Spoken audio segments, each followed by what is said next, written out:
Alin ang dapat mauna? Savings or insurance?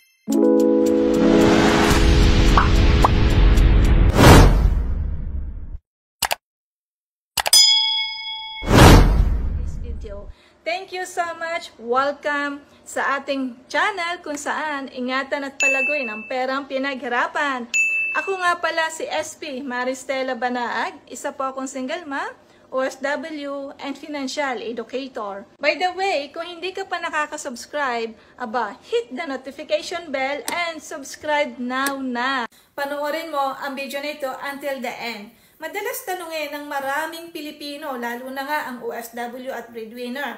Pero alam mo ba na simple lang naman ang sagot, dapat sabay. Bakit naman Miss SP pagsasabayin ko yan? Kasi parehong mahalaga ang savings at insurance sa pagbuo ng isang matibay na financial foundation, lalo na kung isa kang OFW at breadwinner. Bakit dapat unahin ang insurance? Alam mo, ang insurance tulad ng Kaiser Savings Program na may life insurance component ay nagbibigay ito ng protection sa iyo at sa family mo at peace of mind. Halimbawa, kapag nagkaroon ka ng biglang sakit o kaya naman biglang aksidente na hindi natin alam kung kailan talaga mangyayari, hindi mo kailangang galawin ang savings mo. Wow. Dahil may healthcare ka na sasagot sa gastusin. Bukod dito, may life insurance pa na makakatulong sa family mo kung sakaling mawala ka ng biglaan. Meron kang instant money na may iwan sa family mo. Bakit naman kailangan pa rin ang savings kung may life insurance na? Ang savings kasi ay para sa iyong short-term goal at emergency fund. Kapag may ipon ka, hindi ka basta-basta mangungutang pag dumating ang mga emergency situation. Pwede ba talagang pagsabayin ang savings at insurance? Oo naman.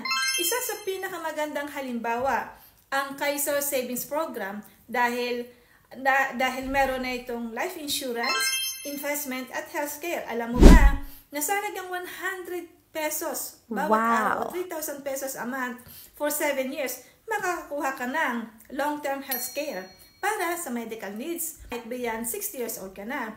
Number 2, life insurance. Para naman may protection ka at protektado ang family mo.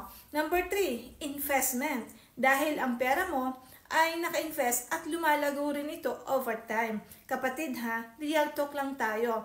Alam mo ba na ang 100 pesos daily ay katumbas lang yan ng presyo ng milk tea o fast food meal, o baka nga mas mahal pa ang milk tea. Pero sa halagang ito, makakabuo ka ng matibay na financial safety net, magbibigay ng protection at ipon para sa future mo.